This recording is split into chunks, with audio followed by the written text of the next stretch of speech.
It is Health Monday, and we're joined by the infamous one himself, Jared Johnson. Jared, good morning to you, sir. Good morning. Good to have you with us today, and I see you're soloing today, so that's... I'm soloing today. Jacob's having car trouble, but he's okay. Nobody worry. Well, he'll be at work, right? He'll be at work. That's the most important thing. In the springtime especially, and you can see the evidence of it everywhere, this yellow and green, I don't know what it is, some type of allergies, I guess, but we're talking about allergies this morning, and there's a lot of people have a lot of issues with allergies. There are. I want to start with this to drill down just exactly what we are talking about. By beginning with what we're not talking about. When we use the term allergies, that can cover just a number of things. There are people that have certain food allergies or certain medication allergies, and so those would just be abnormal immune system responses to something that you take in, some food, some medication. When those things are minor, they cause something maybe like a rash, breakout over the entire body. And when they cause something major, it could be very serious. That's what we call an anaphylactic reaction. This would be when somebody their throat swells up, they can't breathe. Very, very serious allergic reaction. There are other types of allergic reactions. One of them is called contact dermatitis. This would be when somebody puts on a new type of jewelry and it's made of some substance that disagrees with their skin. Wow. And maybe it causes a place of burning where their ring area is or something like that. None of those things are what we're talking about today. What we're talking about today would be hay fever, or a more medical term, allergic rhinitis. And this is what most people talk about when they use the term allergies. Many people suffer from hay fever and allergies. I guess there's seasons for this, is there not? There are seasons for this, but there are certain types of allergies that exist year-round. Millions and millions of people in the United States suffer from allergic rhinitis. This may be more common in the South simply because the seasons of the year that seasonal allergies occur are broader here. For example, in Alabama, things start blooming here sometimes in February, March. And so these seasonal allergies go on sometimes in the South until October or so, when in other parts of the country, you see your allergy season being maybe May to September. In Alabama, they're a real problem. And so I want to distinguish between what we'd call perennial allergies or year-round allergies versus seasonal.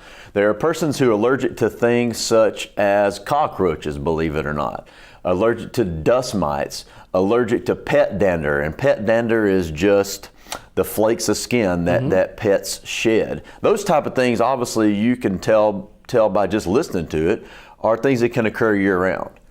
But then our seasonal allergies are due to pollen, and you guys can see it all over the place right now. You see it on your vehicle probably just about every day.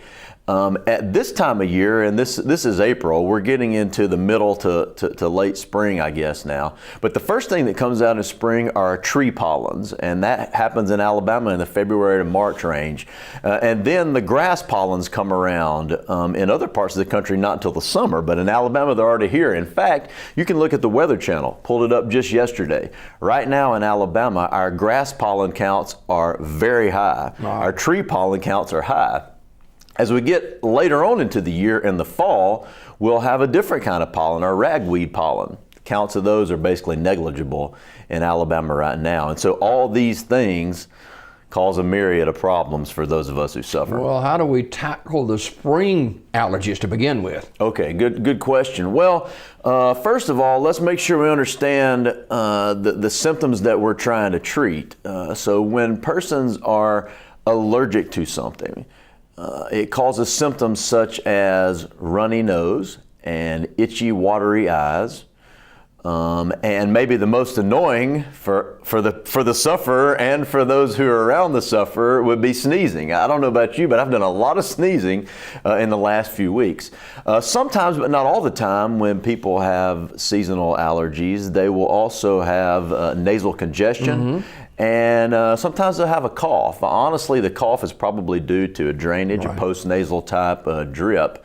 And so there are some differences between these symptoms and somebody who has the common cold. One of the biggest ones, I guess, would be the onset of the symptoms.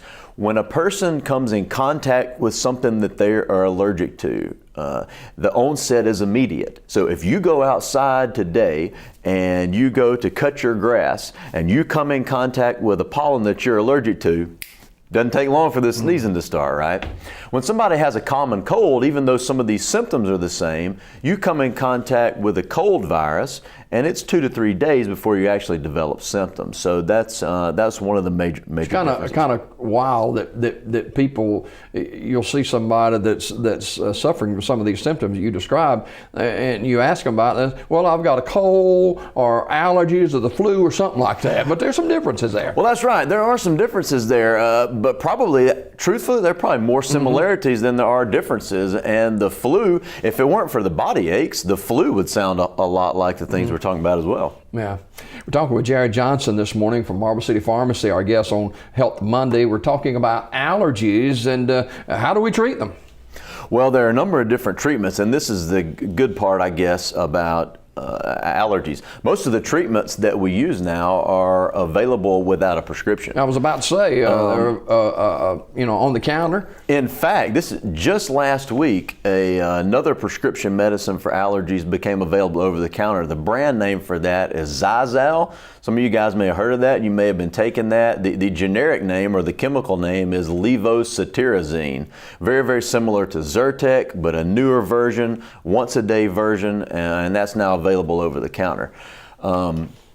There are at least 3 or 4 different categories of medications that are available to treat. Probably the mainstay of allergy treatments for years and years and years have been antihistamines. These are your medications like your older ones like your Benadryl and chlortrimeton, and then your newer ones like your Claritin, Zyrtec, Allegra, and now Zizal. And we now have, in addition to that, maybe the most commonly prescribed medications since they've been on the market are our nasal steroids. This would be your medications like Flonase or Nasacort, and actually a couple of those are available over the counter now as well. Are there daytime versions of this and nighttime versions, or is it one and the same? You know, there's no one right medication for allergic rhinitis for any single patient. But there are medications that might make you more sleepy versus other ones that won't. The truth is that our older medications, our older antihistamines, like the Benadryl, like the chlortrimeton, are probably our most effective medications. But though Benadryl itself may be the single most effective medication, I don't know about you, but I can't take that during the day. Certainly not, and work. And so you almost have a tiered list of antihistamines. This one makes you the most sleepy, and this one doesn't, but this one might work the best over this. And so you kind of have to balance those things out. And one of the things we like to do at Marble City Pharmacy is give our patients all the options. You know, here's one that I think might work for you. This one's once a day. This one's 2 times a day, 3 times a day. Might make you sleepy, might not. This is a nasal spray. Do you care? Some people don't like sticking things up their nose. We like to give everybody their options and let them make a choice for themselves because there's so many out there. Talking with Jared Johnson of Marble City Pharmacy, our guest this morning, and we're talking allergies. Does this affect young and old, black, white, or doesn't matter? It does. Generally speaking, you won't see true allergies until until a child's about age 2 or so, because it takes a while to develop those things. But yeah, over age 2, you see it in just about everybody. No respecter of persons. Allergies are not, for sure. Absolutely. If per se that over-the-counter medication is not the answer, what do they do next? Oh, great question. Well, I like this as a pharmacist because this is an area where we can have a great impact. You don't necessarily have to go to the physician to get yourself diagnosed with simple allergies. But if you try the gamut, if you try the nasal corticosteroids, if you try the antihistamines, if you move on to a couple other types of medication, and those are not effective, then there are medications available by prescription that the physician can prescribe for you. One of the main ones that's used on prescription is a medication you may have heard of before. It's called Singulair. The reason that this is used, Singulair was really created as an asthma drug. One of the things that you find with allergies is that allergies and asthma are very closely related. Most everybody who has asthma has allergies, and there's not very much asthma that exists outside of allergies. Also, allergies are one of the main triggers for asthma attacks, and so there's a very close relationship there. Well, the medicine on prescription called Singulair, generic name Montelukast, I'm going to sound really intelligent when I say this, is a leukotriene modifier. Word for the day. And what it does basically is it modifies leukotrienes. When you run into something that you're allergic to, without getting too technical here, when you come in contact with something that you're allergic to, it triggers your body to antibodies that are built up in your body release these chemicals. Antihistamines are one, leukotrienes are one, and so that's why you see your medications that affect these chemicals that are released in your body. Anyway, starting to blubber there. There are medications that are on prescription that are available if the over-the-counter doesn't work, is the point I'm getting at. I don't know about the viewing audience this morning, but when I struggle with allergies, one word or two words, feel bad. Feel bad, yeah, that's exactly right. You may be able to see this, audience, in my eyes. I'm probably not supposed to show you this, but one of the things that happens with people who have allergies over time is they can build these bluish type bags under their eyes, and these are sometimes called allergic shiners. This is a person who's had allergies over time, and I've had allergies for years and years and years. And not only that, you can kind of feel run down. A person who has congestion, a person who can't stop sneezing, a person who can't stop blowing their nose, you know, allergies won't kill you, but they can make a significant impact on your day-to-day life for sure, and that's why we got to get them treated. And for more information, you can contact Jared or the other pharmacists at Marble City Pharmacy today, and a full line of over-the-counter medications.